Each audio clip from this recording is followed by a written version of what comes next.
جوارا نها از استانبول تاکسیمه ول دریم وقت با اسماعیل بشکچینه اونها ده بکردم هندر پرتوخانه وقت با اسماعیل بشکچی نشانی و بدم و ام بهبرا لحظه که لپرتوخانه اسماعیل بشکچی و نوا پرتکین کردی دا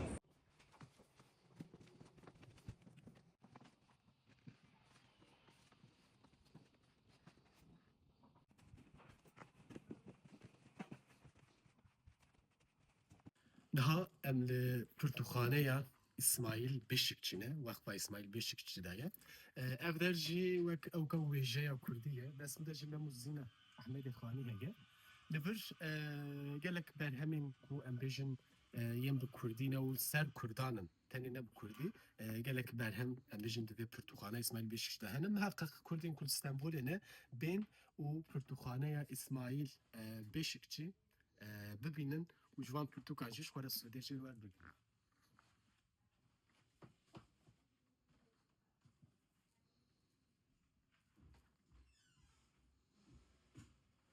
İsmail Beşikçi'ne İstanbul'e Pirtuka me muzin bimre daxwaza me ev ku em simanê xwe fêrbin ev jî wêrî koşê edebiyata wêjeya Kurdiyê qatê jor jî heye hejîr jî heye gelekî berfir heye